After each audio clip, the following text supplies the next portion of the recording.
By the end of the summer, we played very well against Pakistan. The boys were a bit weary, but they were up and running, so we've got to try and get out in the middle as much as possible. We've got 3 practice games in the next 12 days, I think. Every chance we get to be in the centre wicket is very important for us. You'd like the way Mitchell Starc moved that ball in the first over? Yeah, he bowled well. I thought Pat Cummins bowled really well. They all do. They're all coming off Gallipoli for 5 days. They're back. It's good to see them back up and running, but it's certainly nice to see them all playing. You visited Gallipoli. What was that like for you and the players? Incredibly humbling experience. It was an amazing. Since we're little kids, we hear all the stories about the Anzacs and about Gallipoli, so to actually be there was a very humbling experience. It was also a great opportunity for the boys to be together, and I think we'll all gain some pretty good perspective from the trip.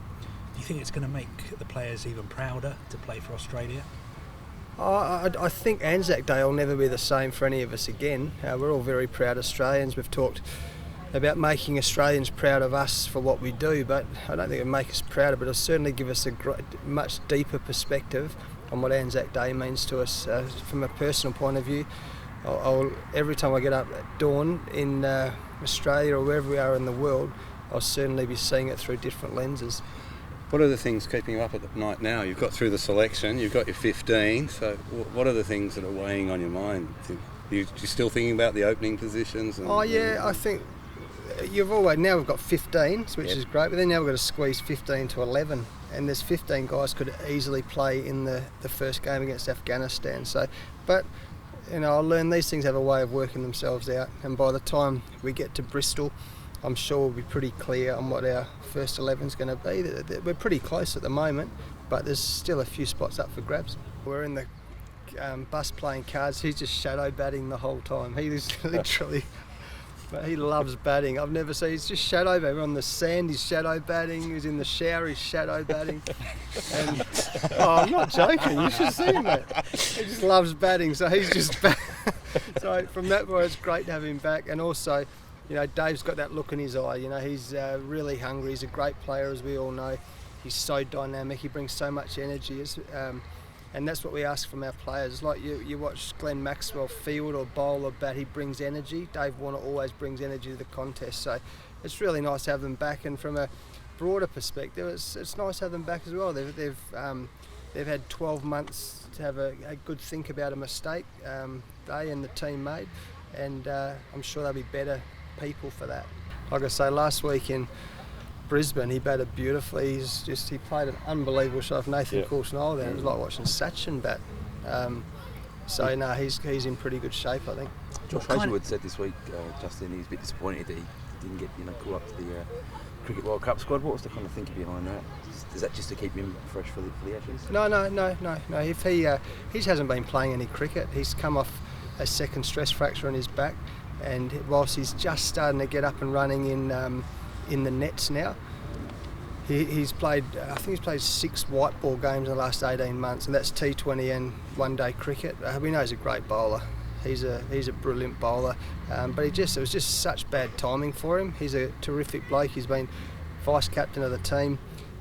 Brilliant bowler. His numbers over the last 4 years have been good, but over the last 18 months he just hasn't played any cricket. So I'm sure he's disappointed. There's a few guys who are disappointed not to be in the squad. Hopefully through the Australian A series, he can start playing cricket again, and then when he does that, we can't wait to welcome him back in the team. Do you think their warm-up game against England will give you a bit of a temperature check as to what will come in the coming months? They're playing brilliant cricket, aren't they? I watched again last night.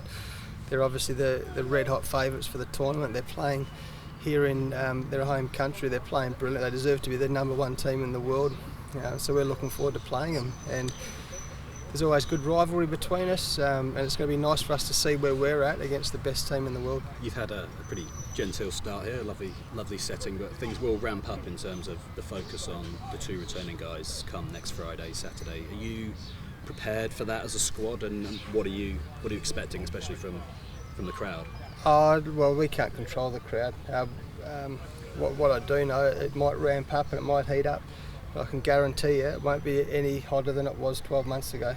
I've never seen anything like it. So the boys are very well prepared. They've they've paid a heavy price, and we're expecting always to come here and to face the fire, and we're ready for that. Those two guys, are they the type of characters who will be fired up more than anything by any kind of adverse crowd reaction or heckling or booing or whatever it is? Well, what we've got to understand, they're human beings as well, and I've never, there's not too many that I've met in my life who like being booed or heckled or disliked. So they're human beings. We're going to have to care for them. We're going to have to put an arm around them and make sure they're going okay. But what people say, whether it's in the crowd or social media or wherever, well, there's nothing they can do about that. They can't control that. But what we can do is keep an eye on them and make sure they're going okay as people as much as cricketers.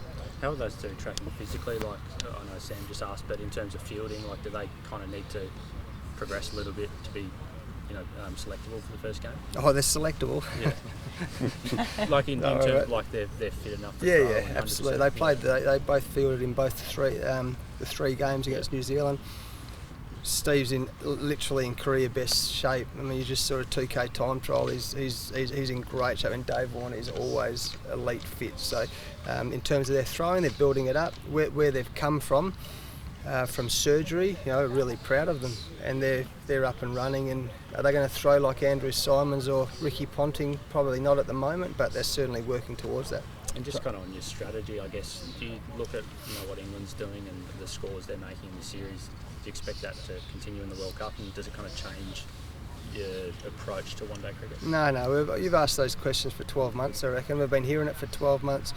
We've shown if we stick to the formula, then we'll have some success. As simple as that. And when it comes to playing India and England, it's just like match play. We're just going to have to compete harder and be ready for them. So in terms of scores, a lot will have to do with the grounds we play on, the conditions, whether we're chasing or we're setting, all those sort of things. But we're really clear of the game plan. We've showed in India and Dubai that if we stick to it, we'll score big enough scores to win games of cricket. What does it mean for your bowlers? Because what we're finding now is that teams, even who win games, are leaking a lot of runs. How significant might that be for you guys and the attack that you've got? Absolutely. I think our bowling, there's a lot of talk about batting now in cricket, in white ball cricket particularly, but our bowling is absolutely critical. In T20, absolutely critical, and same in ODI cricket, but there again, like we talk about, whether it's with Steve or David or the bowlers or any of our players, you have to have pretty thick skin to do well in international cricket, particularly on the flatter wickets and the fast outfields and the big squares we play on in England. They're going to have thick skin, but they're mentally tough and physically tough, and they'll be ready for it. Is the plan for the warm-up matches to give everyone a run, or just to kind of cement what you think they'll be doing? That's none of your business, is it? Not sure yet. We'll probably be looking, I'd imagine, by the second two games. We're playing in West Indies on the nursery ground at Hampshire. So certainly we'll start progress. We had 3 games against New Zealand where we played 12 players. Whether we play 12 or 11, we'll make that decision in the next few days. What's it mean to you to coach a World Cup personally? I'm looking forward to it, yeah. It means a lot to me just to coach Australia. So I'm looking forward to the World Cup. We've got plenty of experience. Ricky arrives tomorrow, so he'll be out. Had's has played in one before. Had some guys who have played in them before, so plenty of support there. But no, it's great. I just love being in England, actually. I've spent, it's like a second home. I reckon I've played, 14 or 15 seasons of cricket here as a player, so I just love being back. I was jealous. I want to be one of those kids out the back playing schoolboy cricket again. It's just a brilliant place. So I love being here. We love being here, and to be here in a World Cup and then an Ashes, doesn't get much better, does it? So a lot of people sort of say that even when Australia isn't necessarily number one or right at the top, that it's kind of in the DNA to come and win World Cups because they've had so much success. What do you define as that those qualities that have helped that to happen? And do you see that in these guys? What is it specifically? Well, we've got a very proud history. Obviously, a lot was made of Australian cricket 12 months ago, and there's over the course of history, there have been a few incidents, but we've got a very proud history.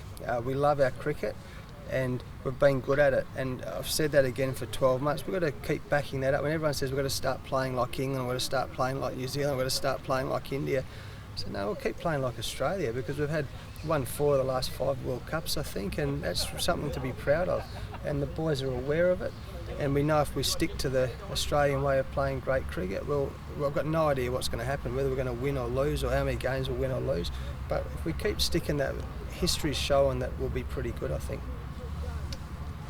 Liam Ryan mark of the year. Say again? Liam Ryan mark of the What year. about leading up to it? Like, he took the mark on just in front of centre wing, and then gave it to Josh Kennedy, then sprints down there, and Liam Ryan, what a player, mate.